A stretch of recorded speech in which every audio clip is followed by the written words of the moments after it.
தமிழ் நெஞ்சங்கள் அனைவருக்கும் வணக்கம். இது உங்கள் மித்ராஸ் தமிழ் சேனல்.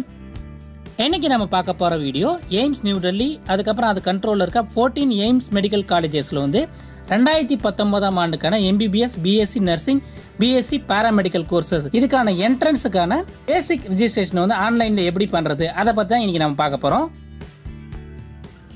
இது வரைக்கும் சேனலை சப்ஸ்கிரைப் பண்ணாமல் இருந்தீங்களா, மறக்காமல் கீழே தெரியுற அந்த சப்ஸ்கிரைப் பட்டனை ப்ரெஸ் பண்ணிவிட்டு கூடவே இருக்க அந்த பெல் பட்டனையும் ப்ரெஸ் பண்ணிவிடுங்க. அப்போ தான் நாங்கள் போகிற வீடியோஸோட அப்டேட்ஸ் உடனுக்குடன் உங்களுக்கு வந்துவிடும். கூகுளில் போய்ட்டு www.aimsexam.org அப்படின்னு டைப் பண்ணுங்கள். இந்த வெப்சைட்டுக்கான லிங்க் நான் டிஸ்கிரிப்ஷன்லேயே கொடுத்துருக்கேன். அதுக்கப்புறம் இந்த பேஜ் டிஸ்பிளே ஆகும். இதில் லெஃப்ட் சைடில் பார்த்தீங்கன்னா அகாடமிக் கோர்சஸ்னு ஒரு டேப் இருக்கும், அதை கிளிக் பண்ணுங்கள். அதுக்கப்புறம் இந்த பேஜில் பார்த்தீங்கன்னா கீழே proceed for prospective application registration பார்னு ஒரு லிங்க் இருக்கும். அந்த லிங்க் கிளிக் பண்ணுங்கள். அதை கிளிக் பண்ணதும் இந்த பேஜ் டிஸ்பிளே ஆகும். இதில் பார்த்தீங்கன்னா அண்டர் கிராஜுவேட் கோர்சஸ்னு ஒரு லிங்க் இருக்கும். அதுக்கு பக்கத்தில் பார்த்தீங்கன்னா MBBS ரிஜிஸ்ட்ரேஷன், அதுக்கப்புறமா BSc நர்சிங், BSc பேராமெடிக்கல் இந்த கோர்ஸுக்கெல்லாம் ரிஜிஸ்டர் பண்ணுறதுக்கு இந்த லிங்கை கிளிக் பண்ணதும் இந்த பேஜ் டிஸ்பிளே ஆகும். இதில் பார்த்தீங்கன்னா நியூ பேசிக் ரிஜிஸ்ட்ரேஷன் ஜோன்னு ஒரு டேப் இருக்கும். அதுக்கு கீழே பார்த்தீங்கன்னா click here for new basic registration இருக்குது, அந்த லிங்கை கிளிக் பண்ணுங்கள். அதுக்கப்புறம் இந்த பேஜ் டிஸ்பிளே ஆகும். இதில் பார்த்தீங்கன்னா நிறைய இன்ஸ்ட்ரக்ஷன் கொடுத்துருக்காங்க, என்னென்ன ஸ்டெப்ஸ் ஃபாலோ பண்ணணும் எல்லா டீட்டெயில்ஸும் கொடுத்துருக்காங்க. Valid email ID, mobile number இதுக்கு இருக்கணும்னு சொல்லியிருக்காங்க. இது எல்லாத்தையும் படித்து பார்த்துட்டு கீழே பார்த்தீங்கன்னா ப்ரொசீட்னு ஒரு பட்டன் இருக்குது, அந்த பட்டனை ப்ரெஸ் பண்ணுங்கள். திரும்பவும் ப்ரொசீட்னு இருக்க அந்த பட்டனை ப்ரெஸ் பண்ணுங்கள். அதுக்கப்புறம் இந்த பேஜ் டிஸ்பிளே ஆகும். இதில் பார்த்தீங்கன்னா ஃபர்ஸ்ட் பார்ட்டில் பேசிக் டீட்டெயில்ஸ், உங்களுடைய பேசிக் டீட்டெயில்ஸ் எல்லாமே என்டர் பண்ண வேண்டியிருக்கும். அடுத்த ப்ராசஸ் பார்த்தீங்கன்னா அப்லோட் இமேஜஸ், அதுக்கப்புறம் பார்த்தீங்கன்னா பிரிண்ட் பேசிக் ரிஜிஸ்ட்ரேஷன் ஃபார்ம். இந்த 3 ஸ்டேஜஸை நீங்கள் கம்ப்ளீட் பண்ணணும். இந்த ஃபர்ஸ்ட் பார்ட்டில் பேசிக் டீட்டெயில்ஸ், அதில் உங்களோட நேம், உங்கள் ஃபாதர்ஸ் நேம், மதர் நேம், இது எல்லாத்தையும் என்டர் பண்ணுங்கள் கரெக்டாக, தப்பு இல்லாமல். உங்கள் சர்டிஃபிகேட்டில் எப்படி இருக்கோ, +2 மார்க் ஷீட்லேயோ இல்லை 10th மார்க் ஷீட்டில் இருக்க மாதிரி உங்களோட நேம், உங்களோட ஃபாதர் நேம், மதர் நேம், அந்த டீட்டெயில்ஸ் எல்லாமே கரெக்டாக என்டர் பண்ணுங்கள். உங்கள் டேட் ஆஃப் பர்த் எல்லா டீட்டெயில்ஸும் தப்பு இல்லாமல் எல்லாத்தையும் இந்த இடத்துல ஃபில் பண்ணுங்கள். ஸ்டேட் ஆஃப் டொமிசைல்னு இருக்குது. இந்த இடத்துல நீங்கள் எந்த ஸ்டேட்டில் இருக்கீங்களோ அந்த ஸ்டேட்டை செலக்ட் பண்ணுங்கள். அதுக்கு கீழே பார்த்தீங்கன்னா கேஸ்ட் கேட்டகரி, நீங்கள் எந்த கேஸ்ட்டில் வரீங்களோ அந்த கேஸ்ட்டை செலக்ட் பண்ணுங்கள். SC ST அவங்களுக்குலாம் தனியாக ஒரு டேப் கொடுத்துருங்க. அதர் கேண்டிடேட் ஜென்ரல் கேட்டகரி பார்த்தா ஜென்ரல் டேப் கொடுத்துருங்க. பேக்வர்ட் கிளாஸஸ்க்கு எல்லாமே OBC கேட்டகரி கொடுத்துருக்காங்க. நீங்கள் எந்த கேஸ்ட் கேட்டகரியில் வருங்க அதை நீங்கள் செலக்ட் பண்ணுங்கள். அதுக்கு கீழே பார்த்தீங்கன்னா ஐடி ப்ரூஃப்னு ஒரு டேப் இருக்கும். அதில் பார்த்தீங்கன்னா Aadhaar card, driving licence, PAN card, passport, voter ID, 12th admit card, இந்த ஆப்ஷனில் எது உங்கள் கிட்ட இருக்கோ அந்த ஐடி ப்ரூஃப் இந்த இடத்துல செலக்ட் பண்ணுங்கள். அதை நீங்கள் எக்ஸாமுக்கு நீங்கள் கேரி பண்ணிட்டு போகணும் அப்படின்னு சொல்லியிருக்காங்க. இது வரைக்கும் சப்ஸ்கிரைப் பண்ணாமல் இந்த வீடியோவை பார்த்துருந்தீங்கன்னா மறக்காமல் சேனலை சப்ஸ்கிரைப் பண்ணி சப்போர்ட் பண்ணுங்கள். கூடவே இருக்க அந்த பெல் பட்டனையும் ப்ரெஸ் பண்ணிவிடுங்க.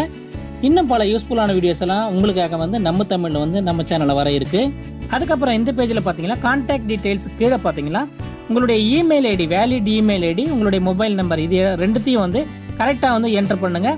எல்லா கம்யூனிகேஷன் நோட்டிஃபிகேஷன் எல்லாமே அந்த இமெயிலுக்கும் மொபைல் நம்பருக்கு மட்டுமே தான் வரும். அதனால் வேலிடாக இருக்க இமெயில் ஐடி, மொபைல் நம்பரை இந்த இடத்துல என்டர் பண்ணுங்கள். அதுக்கப்புறம் இந்த அட்ரஸ் டீட்டெயில்ஸ் கீழே உங்களுடைய பர்மனெண்ட் அட்ரஸ், அதுக்கப்புறம் கம்யூனிகேஷன் அட்ரஸ், இது ரெண்டுத்தையும் கரெக்டாக தப்பு இல்லாமல் என்டர் பண்ணுங்கள். அதுக்கப்புறம் டெக்ளரேஷன் கீழே இருக்க அந்த செக் பாக்ஸை கிளிக் பண்ணிட்டு ஜென்ரேட் ரிஜிஸ்ட்ரேஷன் ஐடி அண்ட் பாஸ்வேர்டுன்னு இருக்க அந்த பட்டனை ப்ரெஸ் பண்ணதும் உங்களுடைய ரெஜிஸ்ட்ரேஷன் ஐடி இந்த மாதிரி ஜென்ரேட் ஆகிடும். இது உங்கள் மொபைல் நம்பருக்கு SMS மூலமாக உங்களுடைய ரெஜிஸ்ட்ரேஷன் ஐடியும் பாஸ்வேர்டை உங்களுக்கு அனுப்புவாங்க. அதுக்கப்புறம் இந்த பேஜில் ரிஜிஸ்ட்ரேஷன் ஐடின்னு இருக்க அந்த இடத்துல உங்களுடைய ரெஜிஸ்ட்ரேஷன் ஐடியை என்டர் பண்ணிவிட்டு கீழே உங்களுக்கு பாஸ்வேர்டு உங்கள் மொபைலுக்கு SMS மூலமாக வந்திருக்கும். அந்த பாஸ்வேர்டு என்டர் பண்ணுங்கள். அதுக்கப்புறம் அந்த கேப்சா டெக்ஸ்ட் என்டர் பண்ணிவிட்டு லாகின் இருக்க அந்த பட்டனை ப்ரெஸ் பண்ணுங்கள். ஒன்ஸ் நீங்கள் லாகின் பண்ணதும் இந்த பேஜ் டிஸ்பிளே ஆகும். இதில் லெஃப்ட் சைடில் பார்த்தீங்கன்னா சேஞ்ச் பாஸ்வேர்டுன்னு ஒரு ஆப்ஷன் இருக்கும். அந்த ஆப்ஷனை யூஸ் பண்ணி உங்களுடைய பாஸ்வேர்டு நீங்கள் சேஞ்ச் பண்ணிக்கலாம்.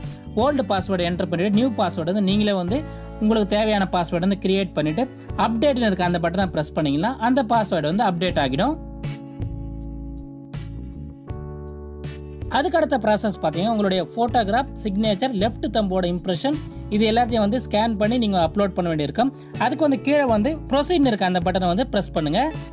அதுக்கப்புறம் இந்த பேஜ் டிஸ்பிளே ஆகும். இதில் பார்த்தீங்கன்னா ஃபோட்டோகிராஃப் என்ன சைஸில் இருக்கணும், அது முக்கியமாக பார்க்க வேண்டிய விஷயம் என்னென்னு பார்த்தீங்கன்னா ஒயிட் பேக்ரவுண்டில் தான் உங்களுடைய ஃபோட்டோகிராஃப் இருக்கணும்னு சொல்லியிருக்காங்க. அதை பார்த்துங்க. அது கீழே பார்த்தீங்கன்னா நிறைய இன்ஸ்ட்ரக்ஷன் என்னென்ன சைஸில் வந்து உங்கள் ஃபோட்டோகிராஃப் சிக்னேச்சர் என்ன சைஸில் இருக்குங்க, அதாவது எத்தனை கேபிக்குள்ளே இருக்கணும் அந்த டீட்டெயில்ஸ் எல்லாமே போட்டிருக்காங்க. நீங்கள் பொறுமையாக படித்து பார்த்துட்டு அந்த சைஸில் வந்து உங்களுடைய இமேஜஸ் எல்லாமே நீங்கள் வந்து ஸ்கேன் பண்ணிவிட்டு இந்த இடத்துல வந்து அப்லோட் பண்ணுங்கள். நீங்கள் ஸ்கேன் பண்ணுற எல்லாமே வந்து ஒயிட் பேக்ரவுண்டில் இருக்கணும்னு சொல்லியிருக்காங்க. அதை முக்கியமாக பார்த்துங்க.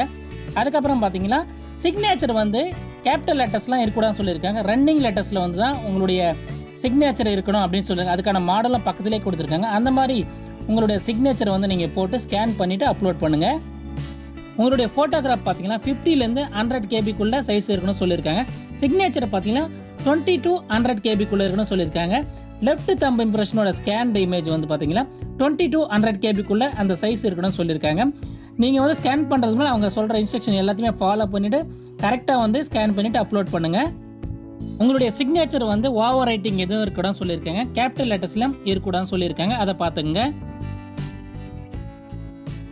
எல்லா இமேஜஸையும் அப்லோட் பண்ணிவிட்டு கீழே பார்த்தீங்கன்னா செக் பாக்ஸ் எல்லாத்தையும் நீங்கள் வந்து கிளிக் பண்ணிட்டு ஐ அக்ரின்னு இருக்க அந்த பட்டனை ப்ரெஸ் பண்ணால் தான் உங்களுடைய ஃபோட்டோஸ் எல்லாமே வந்து அப்லோட் ஆகும். எல்லாத்தையும் அப்லோட் பண்ணதும் கீழே இருக்க இந்த டெக்ளரேஷனை வந்து டிக் சப்மிட்னு இருக்க அந்த பட்டனை வந்து ப்ரெஸ் பண்ணுங்கள். அதுக்கப்புறம் ஸ்டெப் 2 பேசிக் ரெஜிஸ்ட்ரேஷன் கம்ப்ளீட்னு இந்த மாதிரி ஒரு மெசேஜ் வரும். அதுக்கப்புறம் பிரிண்ட் ஆப்ஷன் யூஸ் பண்ணிங்கன்னா உங்களுடைய பேசிக் ரெஜிஸ்ட்ரேஷன் ஃபார்ம் வந்து இந்த மாதிரி வந்து டிஸ்பிளே ஆகும். கீழே இருக்கிற பிரிண்ட் ஆப்ஷன் யூஸ் பண்ணி நீங்கள் வந்து அதை வந்து பிரிண்ட் அவுட் எடுத்துக்கலாம். உங்களுடைய பேசிக் ரெஜிஸ்ட்ரேஷன் வந்து அக்செப்ட் பண்ணாங்களா இல்லை ரிஜெக்ட் பண்ணாங்களா அந்த டீட்டெயில்ஸ் எல்லாமே வந்து 7/1/2019 அன்னைக்கு வந்து இந்த வெப்சைட்லேயே வந்து அப்டேட் பண்ணுறதா சொல்லியிருக்காங்க. எல்லா ப்ராசஸோட டேட்ஸும் வந்து இந்த வெப்சைட்லேயே வந்து நோட்டிஃபிகேஷனில் கொடுத்துருக்காங்க.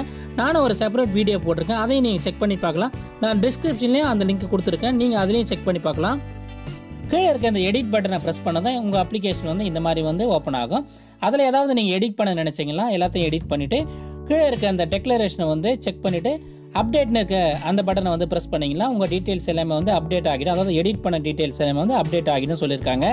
இந்த வீடியோ உங்களுக்கு பிடிச்சிருந்தா மறக்காமல் இந்த வீடியோக்கு ஒரு லைக் கொடுங்க. இது யூஸ்ஃபுல்லாக இருக்குன்னு நினச்சிங்கன்னா உங்கள் ஃப்ரெண்ட்ஸுக்கெல்லாம் ஷேர் பண்ணுங்கள். நன்றி, வணக்கம், ஆல் தி பெஸ்ட்.